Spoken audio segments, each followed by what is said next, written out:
Yo, what's up? Episode 138. We are definitely 138. Let's have some fun, y'all.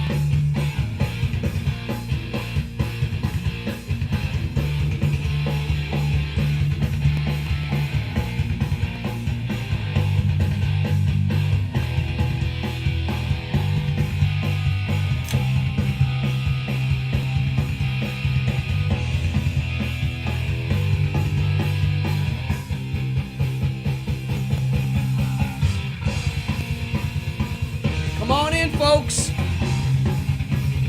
Cheers. Happy Monday. Oh.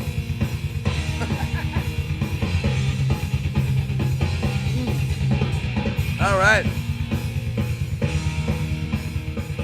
What's up, everybody? Come on in. Oh my gosh, what's going on here?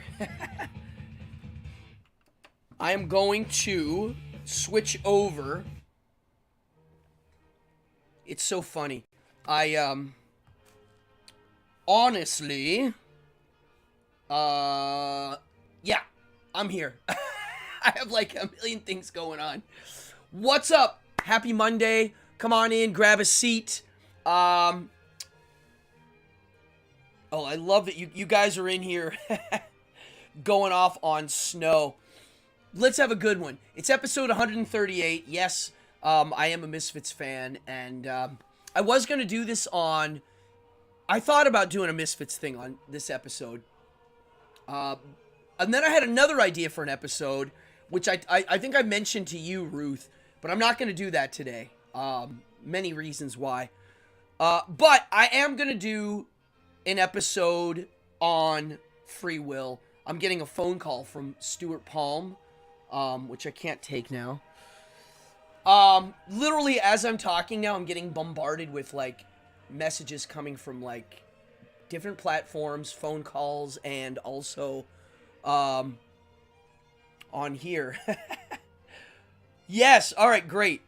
Thank you, Jason. I have a great group in here. I have friends, family, people have been following this channel since the beginning. Yeah, thank you for supporting this channel. Episode 138 is crazy. Yeah, Ruth, I'll fill you in on that one sooner than later. It's an interesting subject. It really is. But I was going to originally... I even thought of doing just a wild card tonight. But I was like, no, I've been thinking about the free will thing. And I was like, I don't want to do a lot of thinking on it for the episode. So I didn't do a lot of pre-planning. I did a little bit. Oh, see that? I got to get my notes. Look at this. Biggest thing ever is leaving your notes not where they're supposed to be, and here they are.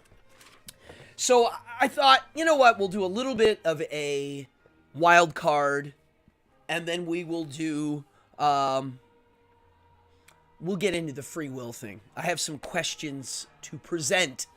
If you're new to the show, it's a chatty show. We got a great group. Please jump in, say hello. I'm drinking my non-alcoholic beer tonight that gives me the yawns. So hopefully I don't yawn too much. The beer, and I'll do a close-up here, I highly recommend this, especially for the non-drinkers and the drinkers, because it's full-tasting. Athletic Brewing Company, All Out Extra Dark. It's really good. So grab a drink and sit back. I wanted to mention a few things. I saw Cocaine Bear. I saw Cocaine Bear.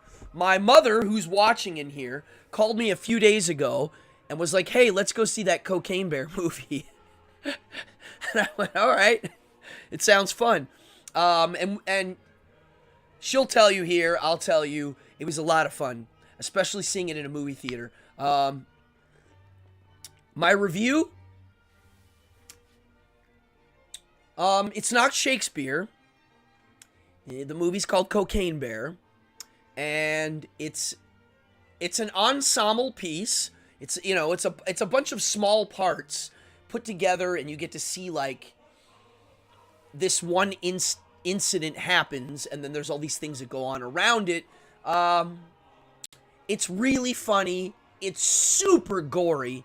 Really gory, but really funny. So, if you want to go out this weekend, I forgot to look up the numbers, but I don't know if it's doing well. I know the reviews are good. I mean, the fans liked it, and the critics, I think, mostly thought it was kind of fun. Thank you, this shirt. So this shirt, I don't remember where I got it, but it is from when I was in high school. I don't wear it a lot for two reasons. If I cut the sleeves off, I would wear it more. But for some reason, I never wanted to chop the sleeves off of this shirt. So, a modern retelling of Rashomon. Yeah, no, it's Cocaine Bear is more like,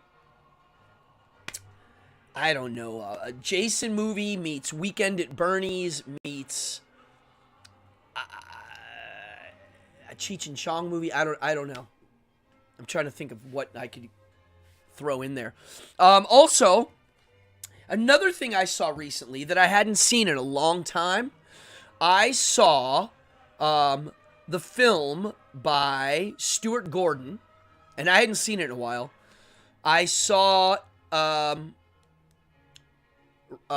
almost said Reanimator. I saw From Beyond, which also has the same actors as Reanimator, the same director, the same production team. It's also an H.P. Lovecraft story. It holds up. It's great. It's actually really kind of amazing. So, yeah. If you haven't seen it, it's an old movie. It's got an 80s flair. I do recommend it as a special effects film and as a Lovecraft weird story. It's called From Beyond. I believe it's free on Tubi. Excellent horror, 80s horror. Super gory, monsters, the good stuff. What else?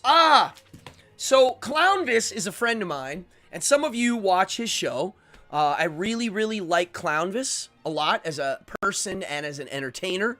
And I was on his show, but he hasn't been on this show yet.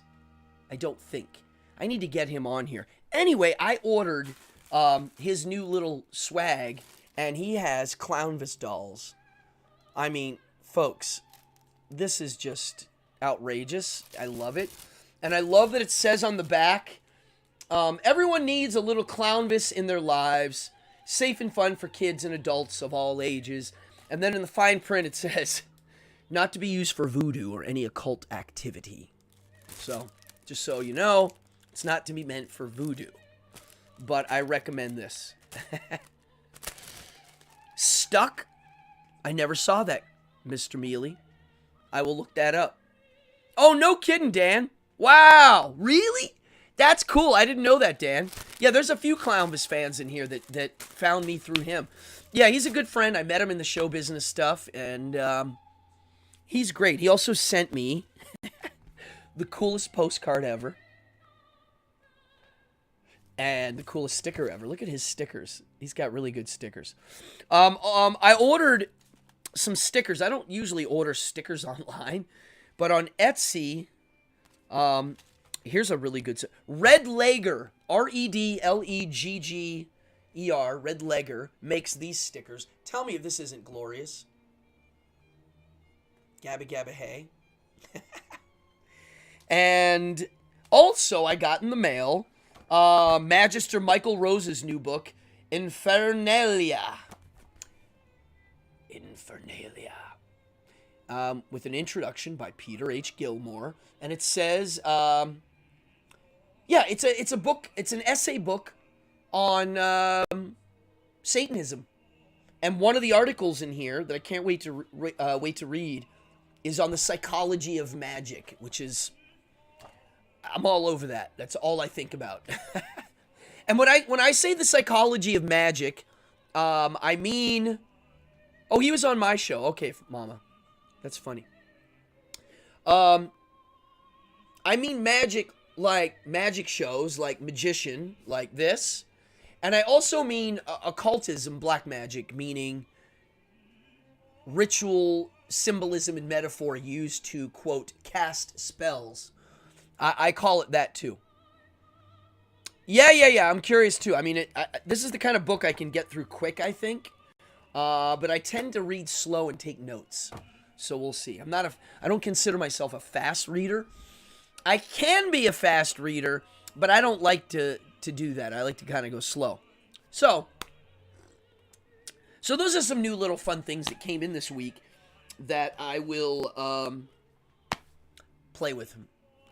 Now, the other thing I wanted to say, congratulations to Goblinko, the people that make Dungeon Degenerates. They had their biggest Kickstarter to date. It was their 5th printing of a game that you can't get anywhere unless you order it from them. So, congrats to them. Well, being a slow reader is okay as long as you do it a lot. That's how I look at it. Like, if you're a slow reader, just go slow. Take your time. Make sure you just squeeze in more sessions. That's all. I like to go slow with a pencil. Up until 4 years ago or 5 years ago, I never read actively with a pencil. I might have taken notes, but I didn't take my pencil and write in the book. When I write in a book, it means I'm committing to keeping it, and I'm committing to finishing reading it. I'm also committing to read it in detail. As soon as I sit down with a pencil, I feel compelled to write in it. I didn't realize how much it changes your reading habits. If you literally sit down with a pencil and really say to yourself, I'm going to underline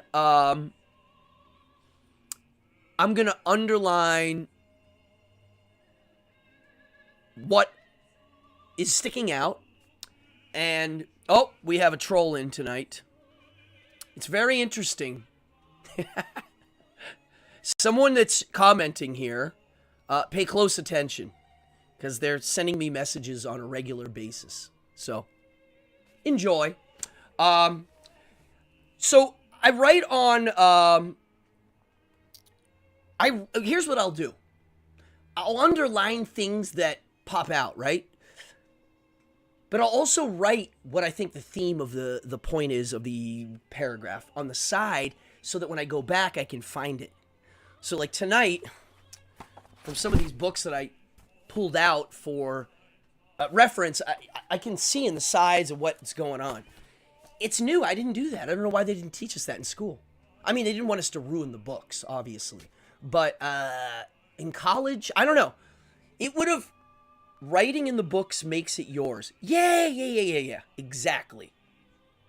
So, so basically, it's a trick I learned in my middle years of life that I'm like, wow, I can't believe I didn't do this when I was a kid.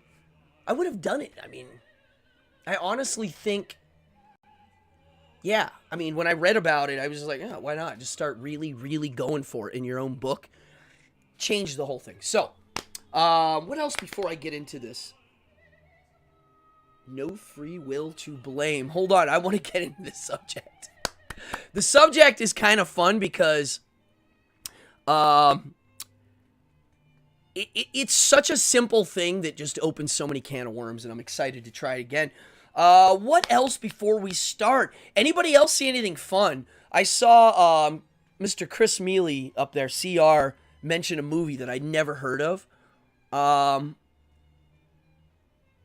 Yeah. So, let's get into the subject. Let's jump in. So here it is. No Free Will to Blame, episode 138. So, when I wrote that title, I didn't know what I was going to... I was like, all right, well, it's going to be a free will thing. I wanted it to be catchy. And then I thought, well, free will, if you remove it, meaning you're removing someone's choice to make a free choice, you can't blame them anymore, is what I'm referring to, which is kind of problematic. So, I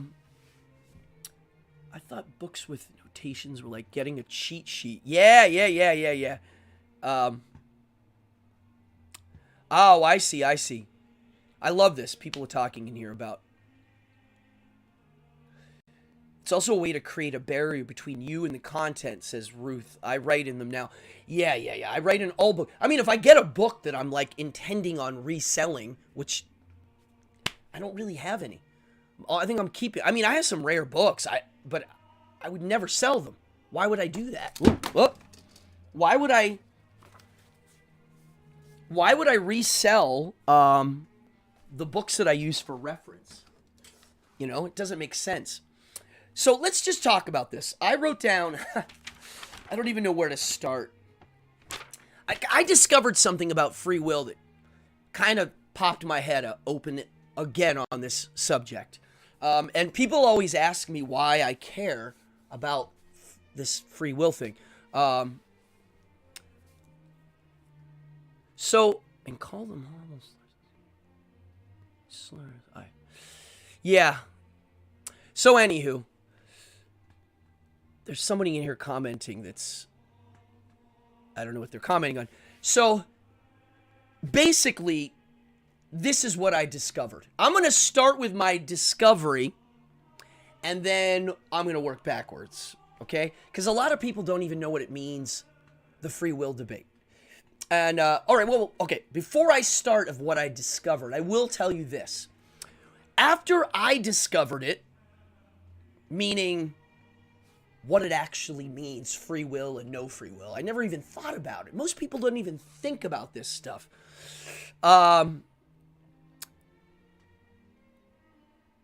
Honestly, the thing about it is, people don't like it sometimes when they realize what it is.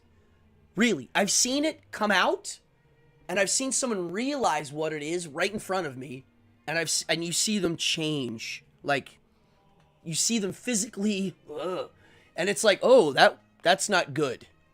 And so that's why I think people don't like it necessarily, which that's a whole nother subject. I actually thought about doing a show on why people hate free will as a subject, but that's not what I discovered. Here's what I discovered. The idea of free will is you have a free choice. I could have a sip of the drink from the can right now, or I could have a sip of the drink. And I took a sip of the drink. Why? Because, well, I could have had it from here too. I had a choice. I gave myself a choice, but you could have asked me too. Hey, do you want to drink from the can or the cup? Well, here's what I have to say about that. If I'm going to believe it's a free choice, well, what do I mean by free? Okay, it doesn't matter, is what it means. It doesn't matter. I could have this or this, and there's nothing influencing me there. There's not someone saying to me, it's not every magician's mortal enemy. No, this is great, Bill. This is great, because I am going to bring in the magician thing to this. I don't forget. If I don't say that again, remind me. So let's just say I have a free choice, right? Really, there's no influence whether I eat a green M&M or a red M&M right now. It means that me choosing is a clean slate and has no causality. It's as Nietzsche, they call it in philosophy, prima causa,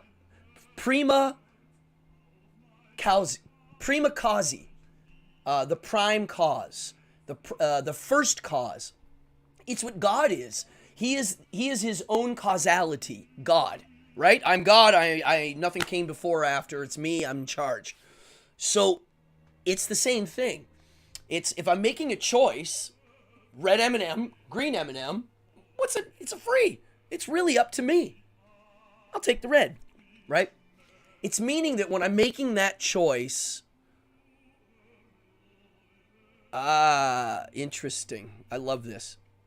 Here we go. Okay. It's good. See, Mr. Mealy's in here already. Most people are not satisfied with their life. The concept of free will makes it their responsibility. That's interesting. I want to go back to that. So it means that you making a choice are free to make that choice however you deem, and you are your own cause of that decision. Now, Bill, you got to read the chats, folks. They're funny. Now, I never thought of it that way until literally the other day. I already understood the concept. I'm already pretty much a determinist. I always tell people when I meet them, if you can show me what free will is, I will be very happy. Because I want it to be real, obviously. But the more I look, it gets dimmer and dimmer, actually. So it's funny, like, okay, if you have a belief in free will, let's say I have a belief in free will, and somebody does something bad, I can blame them. You're bad, right? If you don't believe in free will, then it means I can't blame them. Well, it's not your fault, it's everything else. So to me, both of those are bad. And I'm sure you would agree. Well, I think the first one sounds better. I'm going to blame you. You could have made another choice, right? You did something bad. You could have made another choice in that moment is the concept. Okay? Dimmer and dimmer. Free will is just one side of the coin. So the idea of someone making a choice. So this is where I took some notes because one of the coolest thought experiments I saw about this was Sam Harris, who wrote a book on free will. It's very thin. It's good. It explains what it is. It explains what determinism is. And then it explains what the middle ground is called, which is called compatibilism. So you have free will believers are called libertarian. It's called libertarianism and has nothing to do with the political party, or the political movement of libertarianism. It's completely separate. I wish it had another name just because it's too familiar for people. And as soon as someone hears libertarian, there's a large group of people that immediately put them in the right-wing category, which is crazy. But it's common. Free will leaves the one to right to walk in front of a moving train. A lot of this also internal, external focus of control. Yeah, I'm going to get to that. So, Sam Harris has this as a story. He goes, look, I'm going to give you a little choice. Well, here it is. I'll ask Bill Yawn. Name a movie. Pick a movie and just put it in there, Bill. You can pick any movie. So I'll wait as I'm talking. He'll pick a movie and put it in. It could be any movie. It could be your favorite movie. Whatever it is. Pick a movie and drop it in there, Bill. Now, I know Bill since I was a kid. Like, we went to middle school together. So, curious of what movie he picks. Now, in this Bill choosing, okay, Princess Bride. Excellent comedy. Probably one of the greatest comedies ever. Now, let's see if there's free will in that choice. I mean, if free will's real, we should be able to find it here, right? And we should also, if we can't find it here in this choice, as Sam Harris would say, that's not good. Because if we can't find it here, I don't know how the heck we're going to find it with other stuff. Because this is pretty simple. And also, me asking you what movie to say, it's pretty just arbitrary nonsense. It's like, name a movie. Now, Bill, you couldn't have named any movie you didn't know about. You couldn't name a movie that you never heard about, that you didn't know about. And there's a lot of them. So I'm going to assume you probably know more movies than most normal people because I know you. You're into fantasy and art and literature. So obviously you pay attention to that stuff. So you know all these movies, but only certain ones popped into your view. Right? Did you have a free choice of which one? Well, the funniest thing about free choice is the greatest evidence of it is it feels like you have a free choice. Like, yeah, I could do this or this, right? And it's kind of it kind of made me go nuts when I started processing um, when I'm making a choice what goes on. Because we're only aware of our conscious mind. And then the subconscious, which is just because I'm a nerd, just say it. Yes, you are a damn nerd like me. We are nerds. Yes, we like movies. Um, the idea of your subconscious mind having influence on your choices is outrageous. Oh wow! See, okay, great. So the first thing to pop in your head was Star Wars, but I changed it to Princess Bride. So Bill Yon brought up earlier about free choice being a magician's nightmare, but interestingly enough, and I'm going to give you some insight on the world of magic. One of the reasons why I am a skeptic to a lot of things is I see patterns coming from magic. Just like Houdini, when he went to a spirit medium to contact his mother's ghost, he quickly saw magical things, meaning magician techniques, being employed. He's like, wait, this is the same thing I do. When I see elections, I see the same thing. Now, you can call me an election denier, but you have to go earlier than that, because for me, the rigging happens early. I mean, way earlier than the election, so that by the time it gets to the election, the quote, free choice ain't so free. One good example I use is the Democratic primaries. If you look at the Democratic primaries of who was popular and who wasn't, you can literally watch it swing depending on how the news decides it to go, not the people. Because a lot of the times the people who they're Googling after the contests or the debates are not the people that are being pushed as the popular ones. It's very disturbing. It shows you how this primary election, which isn't the real election, it's the primaries run by these political parties, which aren't official.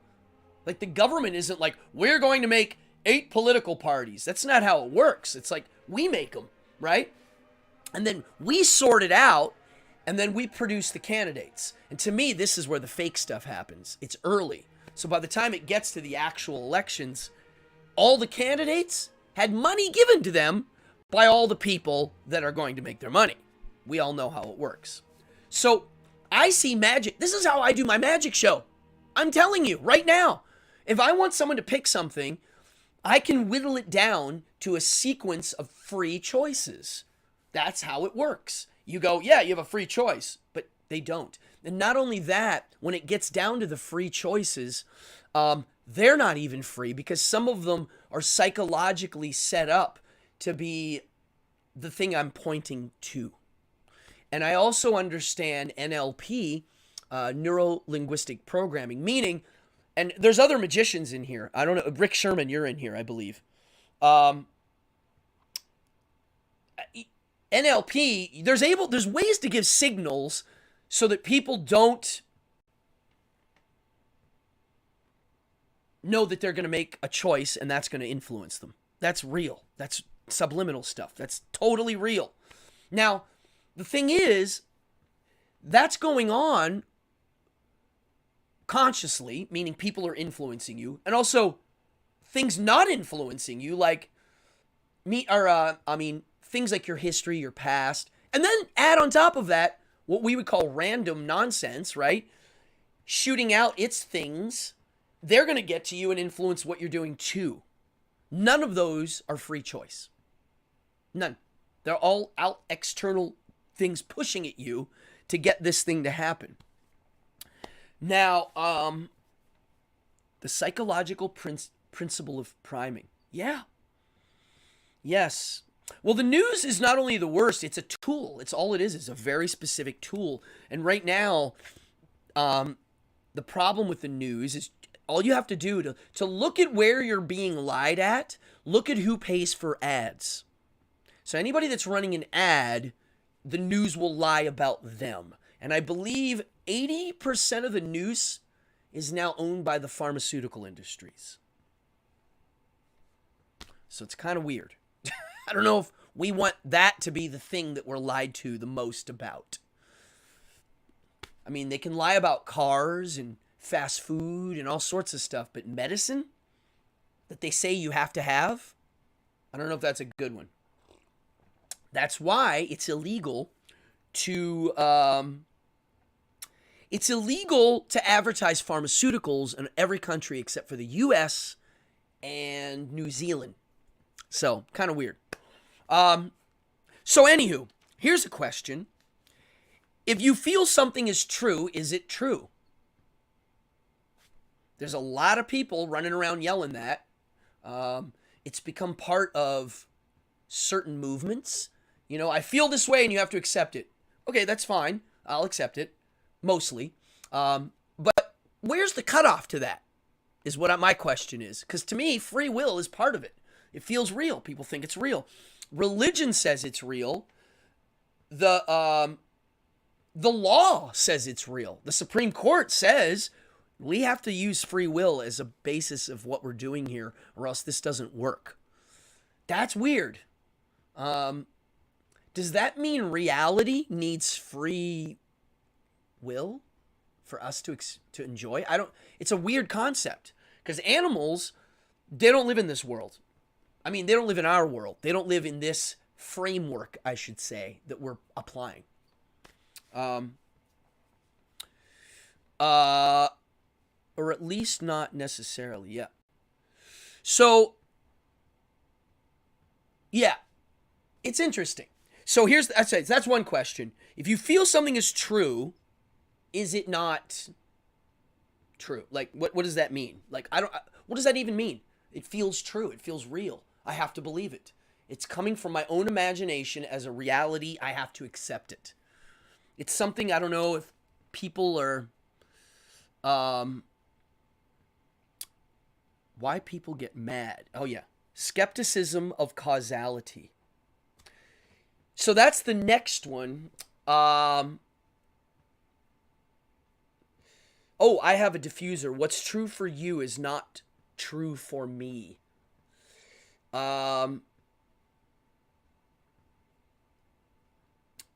What's true for you is not true for me. Yeah, because somebody else's vision of what they see as a reality, you would assume everybody else sees it as such. Right? Yeah. It's interesting. I don't know. I mean, if it feels real to you, it's real. So, okay. So, Ruth, this is great that you brought this up, because that is actually how they get you to join Scientology, is they use a magic trick to prove that point. Yeah, he wasn't right. So, okay, so L. Ron Hubbard tried to sell the notion of your thoughts are real. Okay. Again, what does the word real mean? All right, that's another one. But he tried to say that your thoughts have substance, and his experiment that he would do to prove it to you was this. You know the e-meter, the thing I do want to buy, and I keep saying I'm going to buy one. I keep looking on eBay. I have my eBay set to alert me. You hold it, and the Scientologist says, think of, clear your mind, relax, and then they pinch you. And if you look, the e-meter responds. And I believe the e-meter only reads the galvanized response of your pressure and your sweat. That's it. It does not read your heart rate. Now, your heart affects your sweat and your grip. So it's involved, but a few steps off. So they say, here we go. I'm going to pinch you. And you see the needle move because you probably reacted and squeezed a tiny bit. Now they tell you, think about being pinched. And then you go, huh. And then they go, look, the needle moved. And you go, oh. And they go, see? Your thoughts have substance. It triggered that response. So that's what he was trying to sell. Now, I will say that your thoughts, if I hold up a picture, right, and it upsets you, or it makes you laugh or happy, then it is causing a chemical change. Like if I hold up a picture of something you don't like, it's literally adding a pump of a chemical that you don't like, right? So that is real. But if you believe, belief now is a separate. Okay, so let's add belief into this. The thought made me respond. Okay, it gave a physical reaction. So if I believe in something, I believe that leprechauns are invisible and present right now. Obviously, that thought is a sequence of a chemical computer causing it to exist as a thought. Just like I could take a sequence of needles and go in your brain and hit a few buttons, and you might see a red light over here and feel somebody pushing you here. Like, if I was hitting the right nerves in your brain. So, yes, it's real, but how you're perceiving it. Maybe when I do that, you see this red light and then you feel something poking you. You think it's one of the invisible leprechaun. So, what is the belief? What does that mean? It doesn't make the leprechaun part real, but maybe it is based on a real feeling. Now, here's something you don't realize in magic that I'm going to leak. If I can get you to feel something that, and I say it's something else, then I can get you to feel other things that aren't real. It's one of the tricks in hypnosis. I'm not going to give too much away because I use some of this in my show, but I do a lot where I make my hands warm and I'll say, do you feel the heat coming off my hand? Yes. So they know that my hands can get warm enough that you can actually feel it a little bit away. So like I feel that. So their brain goes, he's able to do this thing and without touching me, I can feel this heat. Once that's established, once they accept that as a reality, which is real, I then can suggest things that aren't real and they'll feel them. There's like a chain that's established. I don't know what that's called. I think the hypnotists have a word for it. But it's a trust and a chain of action. I call it a thread or a chain. It's like you've now put up a little bit of a roadway for them to trust you and to go along with these suggestions. And it's not like they're going along with it just to appease. It is real. So, yeah. So my question is, to feel something is true, does it make it true? Well, for the person, it obviously does, but it's not true. And so how do you talk to people when they have a conviction of a truth? It's definitely a part of the modern identity movement, because the trans people say it, the non-binary say it.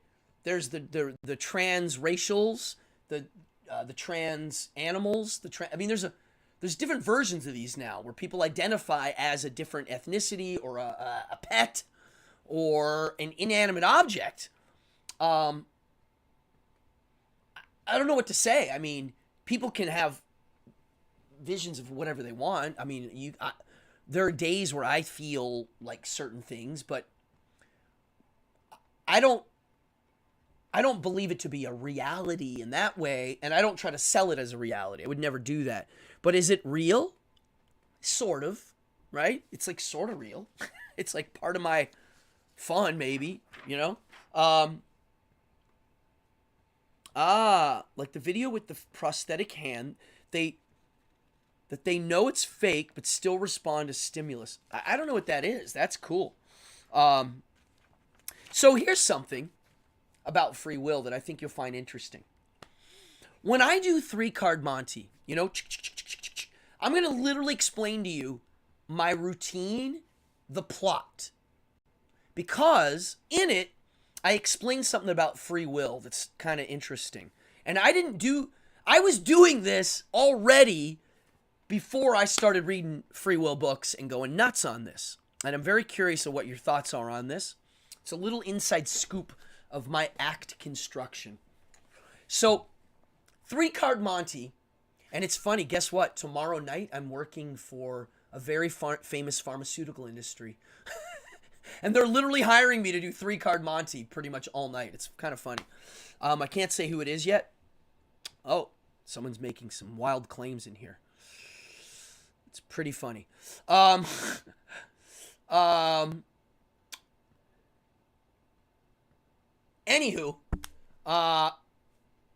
here's what it is. It's very interesting. 3-card Monty. I take 2 cards, usually a 9, 2 9s, black 9s, and a red queen. And, you fold it so that you can do the whole pick a card, which card's the queen. Find the queen, find the lady, win the money, okay? So here's what I do. I put the 3 cards out, and I go, okay, I'm going to go a little fast. I want to see who's paying attention. So I start throwing the cards, and I go, great.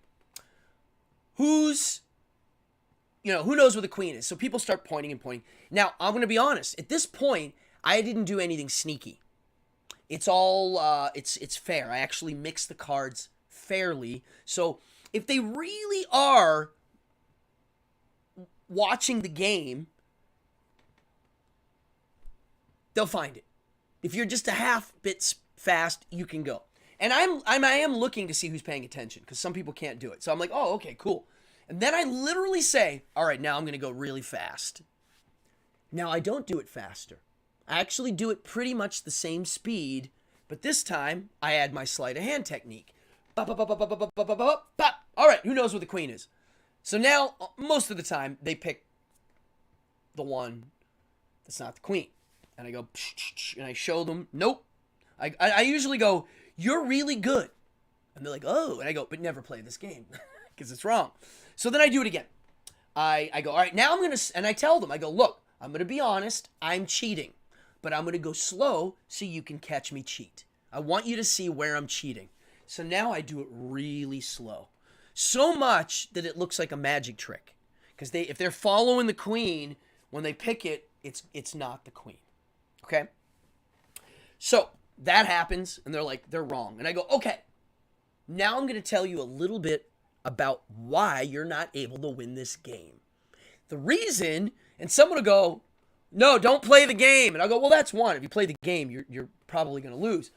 But the reason you can't win is you're watching. You are watching me throw the cards. And therefore, your free choice ain't free. I'm able to influence which cards you're picking. And even if you know what I'm doing, if you go, wow, he's using sleight of hand, I can use that against you now. Because that means you're going to pick the card that it's not supposed to be, and I can make it the card it's supposed to be, so that you're going to get it wrong again. So I say that. I go, all right, you watching is why you can't follow this. If you guess, you'll have a better chance. I tell them that. 1 out of 3. Just guess. It's one or the other. Now, I do it again. I actually cheat again to prove the point. And this is what I do. I go like this. I hold the cards, and I go, look. And I show the cards, and I mix them up, and I go, what's the card on the top? Sometimes they get it right. Queen. And I go, yes, it's a queen. Great. You see? You got it right. You just guessed. I take the queen, I put it on the bottom, and I go, all right, what's the next card? And they'll go, 9. And I'll go, no, it's a queen. And I go, and the only reason why you said that is you saw me put the other one on the bottom, and I also said I did. Let's do it again. And I keep doing it. And I'm literally showing them that by watching what I'm doing and listening to what I'm saying, I'm literally influencing every free choice they have. And then the grand finale is I show all 3 cards as queens, and then I show them that that was an optical illusion. It's not real. It actually is 1 queen and 2 9s. And that's the act. And so in it, when they leave, my goal is for them to think 2 things. A, I just saw the real version. Like, I have read that actually. I have a copy of that here. I forget who wrote it. Todd Robbins might have wrote that one. I have a friend who wrote one of those books. Somebody I know in the business. Yeah. So, I hopefully I want them to see the real version. I like telling people you've just witnessed the real version. These aren't trick cards. It's real. And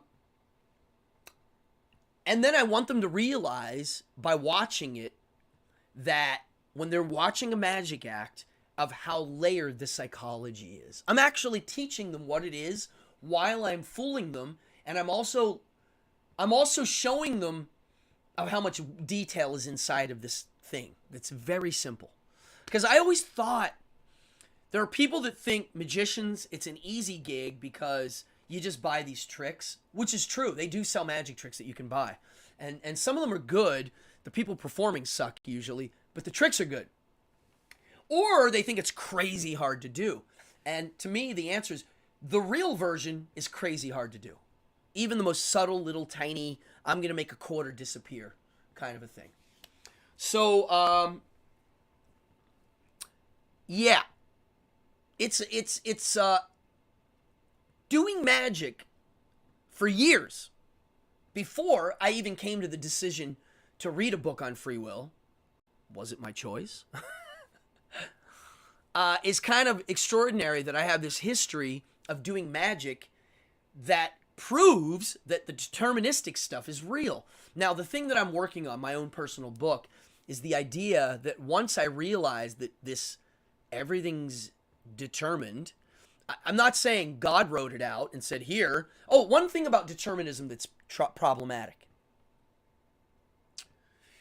The problem with determinism and saying, look, I am not the cause of all causes of my decisions. I'm not. Obviously, where I was born, who my parents were, the temperature of the room when I was born, all the outside influences, my subconscious, all the things, everything's involved in me making a choice. And everything I just said, I had no control over. I didn't get to pick what city I was born in, what era. That's the other one. What time period I'm born in. I didn't pick that. I didn't pick who my parents were. I didn't pick what foods I was eating as a child. You know what I'm saying? And so if you're thinking everything's been determined, which I do believe, it's an infinity chain to the Big Bang. So I think that one of the reasons why I became addicted to thinking about free will is because once I realized determinism destroys the multiverse because choices don't trigger creation of new universes. Well, okay. But what does trigger new universes? That's the next question I would ask to that. Because, okay. Here we go, Melissa. The process of perception is to select. Okay, I'm perceiving here. Ready? Select, organize, interpret. Okay. Not everyone is going to select, organize, and interpret the same things. Okay, so the part that's free will, and that would be the select part. And what I'm saying is the choices that you get to pick from, well, there's a problem. Because where did they come from? And what is going to influence the selecting part? What engine? What cause? What are you? Who's the root of it all? This is where it gets metaphysical. What are you going to think next? Everybody out there watching, what is your next thought? You don't know. I don't know what my next thought is. I don't know. Where does it come from? Well, it comes from, it's clearly a mystery at this point. Because, yeah. In the Planescape setting in Dungeons & Dragons, it's just one single person truly believes in something. It's created somewhere in the planes. Interesting. That's kind of cool, actually. I mean, honestly, when I think about what influences my choices, okay, here we go, Ruth. I think part of the problem is free will does exist, but it's within the determined universe. All right, so,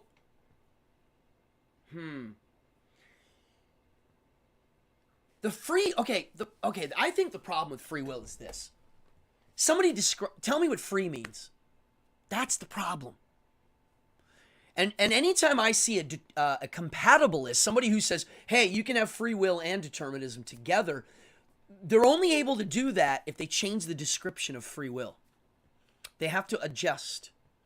Because, so Nietzsche, and I wanted to read this, he didn't believe in free will, and he didn't believe in determinism, and he wasn't a compatibilist as far as I'm concerned. This is Beyond Good and Evil, 121. Okay? This is the beginning of Beyond Good and Evil. And this is his chapter called Prejudices of Philosophers. And it's the whole chapter is him kind of dismantling all the different philosophers and different modes of thought. So here's the thing about the M&M. So Ruth, the thing about that M&M as a model is they use that to show that there is no free will. Because you would think you can choose a red or green M&M, but now there's some neuroscience, and this is where it gets really sad for free will. They're able to see the choice happen before you're able to even think about the choice, which is weird because that means there's so much in there. So I have an issue with the word free. Yeah, I just don't get how you can make a free choice if everything's influencing it. Because that's what I do as a magician. I'm giving people free choices, but I am putting my hands all over it. I'm saying in reality, reality's hands are all over it, and we're saying it's free, right? Oh, that's a new way to say it. I just learned something. Fallon says, I'd say free-ish. So here's another way to say free-ish. Nietzsche would say, you have free choices, but you're compelled to pick just one of them. Okay?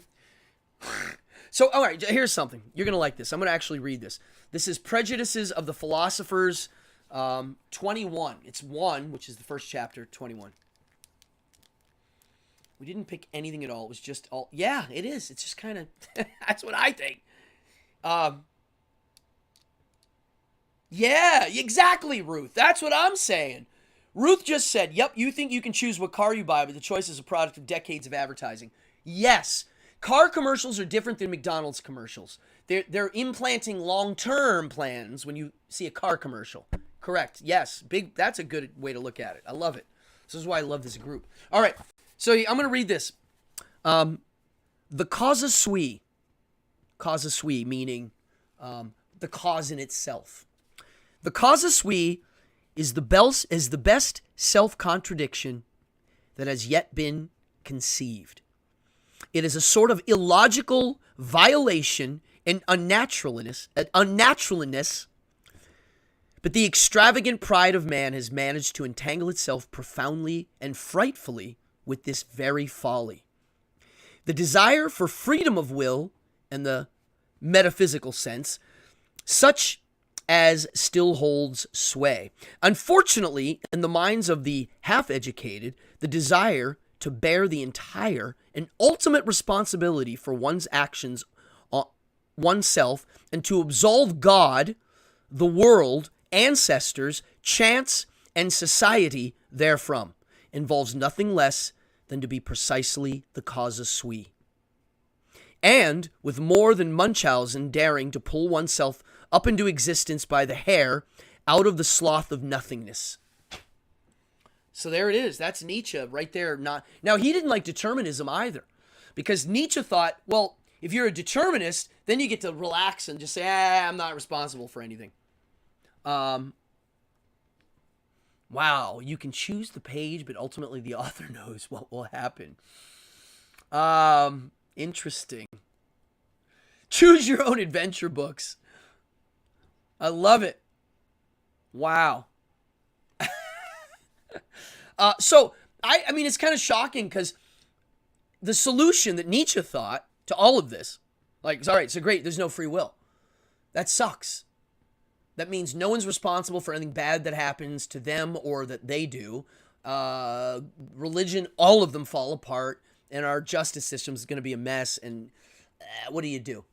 Well, to me, none of this means that you stop doing what you're doing, because even if you don't have a free choice in what choices you make, you're still making choices. You still have to make choices. You still have to eat. You can't control a biological response that happens in your brain that we could colorfly with words and terminologies to give us understanding. Yeah, I mean, so I guess in the long term, by realizing what's going on, you can change your attitude about what's going on, right? Because that's what I always interpreted Nietzsche is. He thought the solution to all of this is this. And to me, this is where I'm going to end the show tonight, because I think this is it. Nietzsche, who was not a fan of, what's the number of free and deterministic thinking with theists? Interesting. Wow, what a question.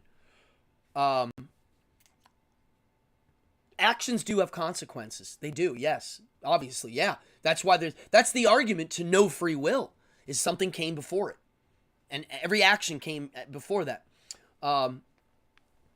Good question. What's the definition of free really means? To me, that's really the problem, is what it means to be free. That's the question. That's a whole episode, maybe. What's the number of free? Okay, so if you're a religious person that believes in God, you have to believe in free will. Especially if you're a Christian or a Muslim or Jewish. Because that's the entire point of the religion, is God gave us free will and the animals don't have it. That's kind of the whole point. You could say Hinduism is a version of determinism, right? I just remind myself, it's chemicals in my brain making... Basement axis mundi. I do the same thing. As soon as you get an emotion, as soon as you tell yourself, hey, I just got a blast because of that emotion, it usually does the reverse process immediately. If somebody's angry or sad, they get an emotional... As soon as you go, I'm angry and I just shot adrenaline, it works. I love it. That's a great way to deal with it. So here's what Nietzsche thought for happiness. Nietzsche, that he did not like the Stoics. He thought they were full of themselves. They were wearing good guy badges. He did like the saying, amor fati. And if you read my writings, I'm always writing it, amor fati. I like it. When I read it for the first time, I loved it. It was, amor fati means love your fate. It means everything's God's will. Right. No, you're right, Ruth. They say everything's God's will, but he gave us the free will like himself. Like he's got will, God, and we are imitations of him. We're mini gods that have free will. That's the Judeo-Christian model of reality. Yeah. Yes. Well, we're little machines with free will, which is why the whole thing...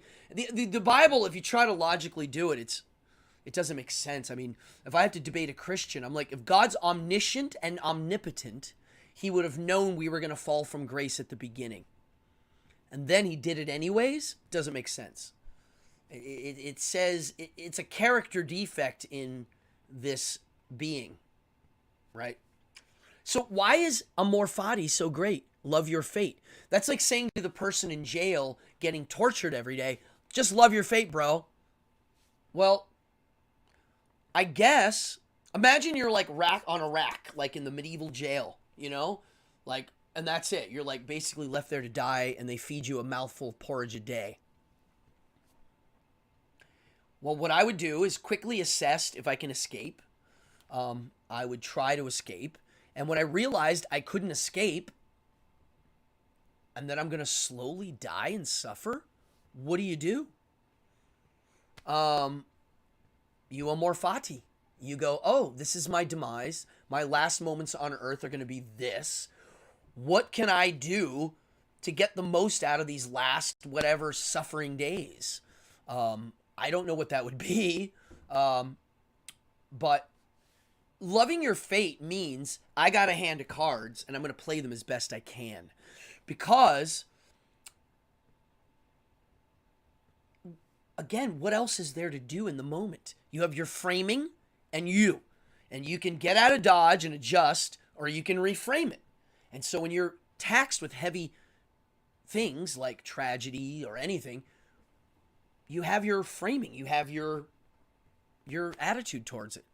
Like I always thought, if someone's hurting me, okay, they're hurting me. Ow, stop hurting me. Ouch, stop hurting me. But okay, oh, it is stoicism. Amor fati is stoicism. They're the ones that came up with it. It's 100% stoicism. It's I am. No, amor fati means I just got this hand of cards and I'm going to deal with it as best I can. Meaning, if you're suffering, a thing to say to amor fati is, I can take more suffering. Thank you.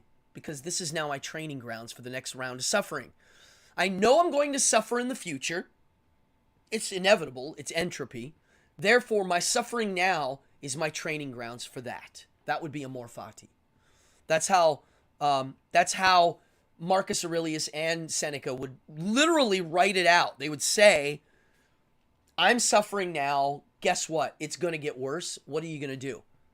Well, you're going to love your fate. You're going to accept it and smile at this horrible situation and go, hey, it is what it is.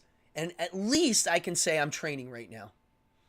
If somebody acts terrible to me, I can get angry. They're acting mean and terrible. Or I can go, wow, I just learned a lot about that person.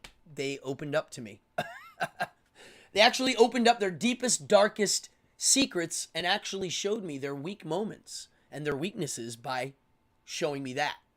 You know, this is why I'm not against, I'm a free speech absolutist. You have to let people say what they're going to say. So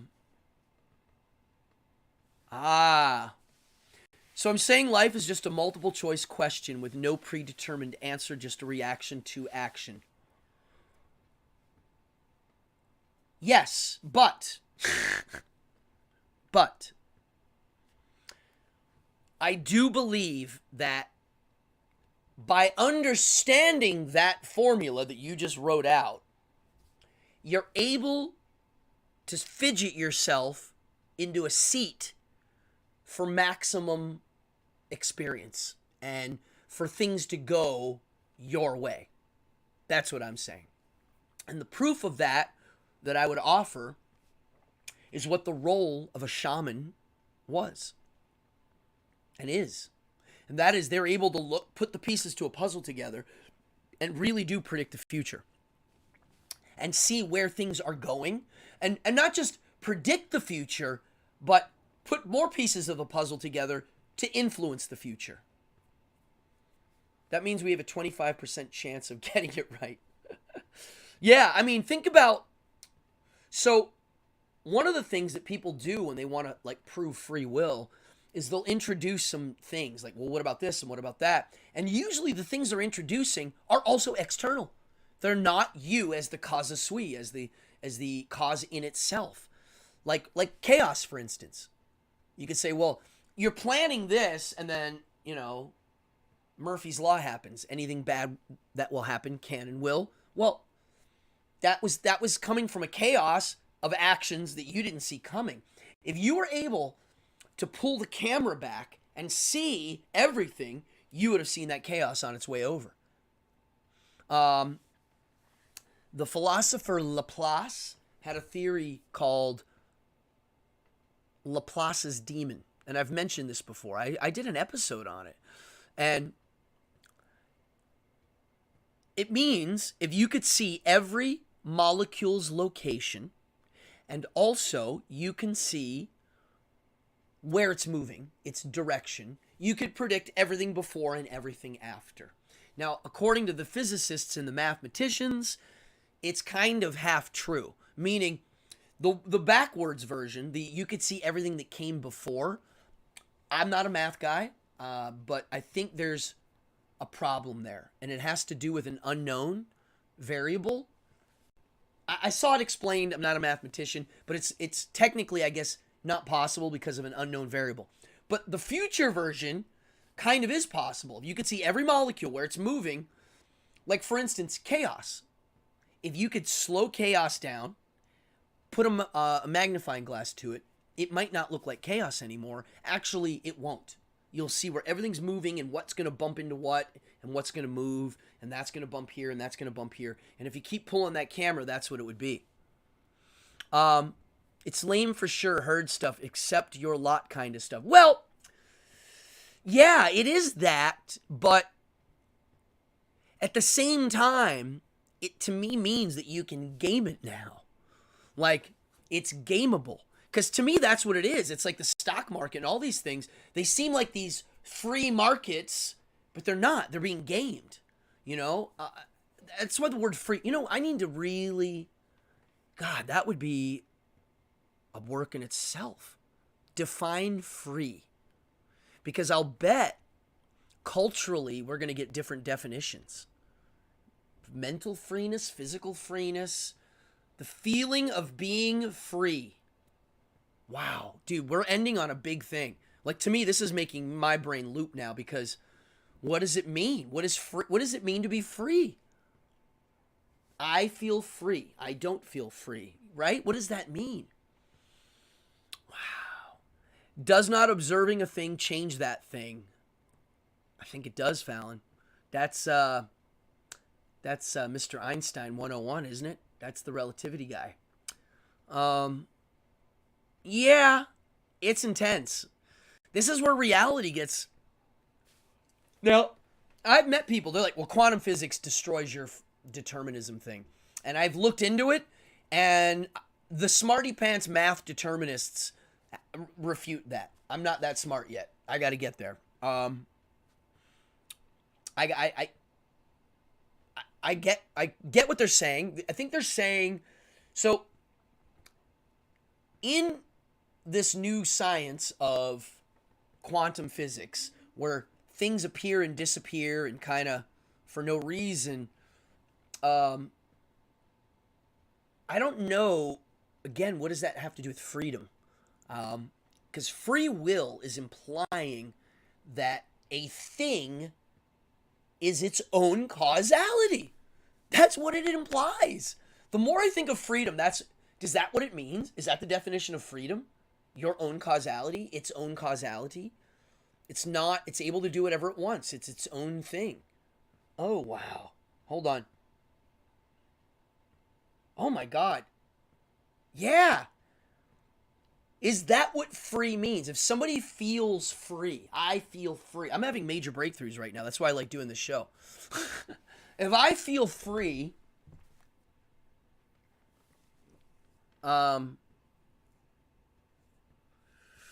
if I feel free, all right, I feel free. I can do everything I want. It means I'm my own causality. That's what it means.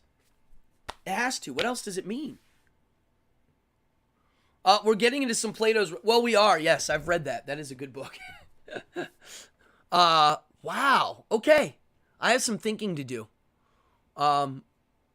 Causality, or You Asked For It. That's a great TV show.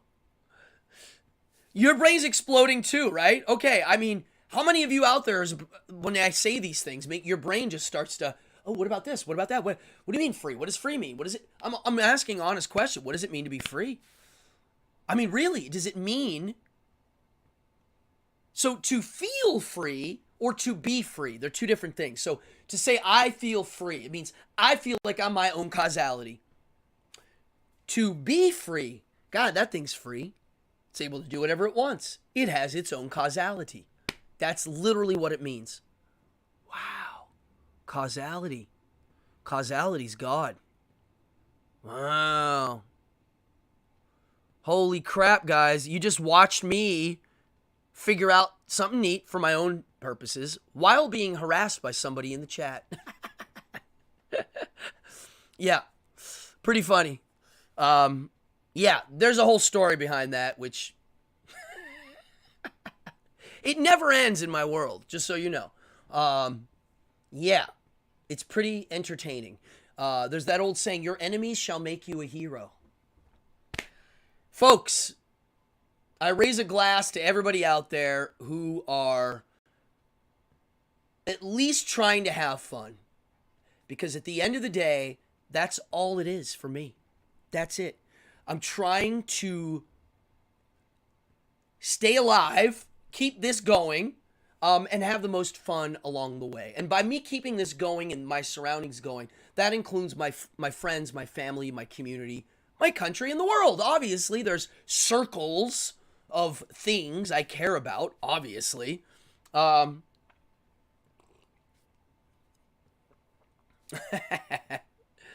you have no idea. You have no idea. I get messages from many people. It's not just this person, whoever. If somebody saw my personal life, I think they'd think it's pretty funny of the things that come in and the reasons why. It's pretty fascinating. Jason, Ruth, Fallon, my mom, everybody in here watching, my sister, thank you for watching. Justin, whoever's in here that I don't know you, please say hi. Also, listen, folks, this show is based on people just hitting the subscribe button. Tell your friends, tell your family. I'm here basically every Monday. It's a really good group. Some people donate, some people don't. Don't care. I do like getting donations, but if you don't donate, great. I don't hold that against anybody. I'm glad you had fun tonight. My episode tonight, I really wanted it to be, I didn't want to think too much before. I wanted it to be something where I might have a discovery. And I didn't think that freedom. Free. Just the word free. Wow. Freedom, free. Wow. Okay. Yeah, it's amazing. It's fun to take apart words. Thank you, Ashworth and Jay. Really, I'm very... the people that come into this show, I do have deep respect for everybody in here for thinking. Because thinking's fun. Debating is fun. Chewing on things that no one chews on is fun. This is how we find what we're doing. I mean, Fallon's risking 666 points. I'm curious. Let's see. I hope you win, Fallon. Is it not working tonight? I made sure Zalthon was on. Boom! So it told Ruth how many points Ruth had, but it didn't play the game. I don't know. Ashworth says, I know what I'll be thinking about the rest. Listen, if you get an idea about free will, if you can find what free will really means, please message me. But I don't think you're going to find it, because I think the problem is it's how people define these words. That's it. That's the secret to this whole thing. It's the definitions of the words. Wow. I love this show. Folks, have a great Monday. I'm going to go eat and have a great Monday. I'm going to work on some more stuff. I believe I'm here next week. I have a very busy work week with shows, and I think we might get snow tonight. I hope not. I hate snow. Yeah, I don't even know why, Fallon. I guess it's only telling you how many points, but maybe the games are off. I'm going to have to go look and see. Part of the problem is they keep changing the games. They'll update them. Maybe they have new... Oh, you might have typoed it too. Oh, is it one thing without a space? Maybe do it without the space? I don't know. Yeah. No. Oh, yes. I can't see. I can barely see my computer right now. I'm very curious if it works. Oh, now I'm nervous. I think it does work. And? No. Oh, well. Damn it. So, folks, I'm going to get out of here. I'm going to be here next week. It's going to be episode... Wow, 139. It's going to be... Oh, wow. It's crazy. Yeah, be safe, everybody. Some of you guys have a lot of points. I love this group. It really does. It's very inspiring to come in here and chew on some of this stuff. I'm going to take us out with the end credits, and I will see you around. Party on, Wayne. I love it.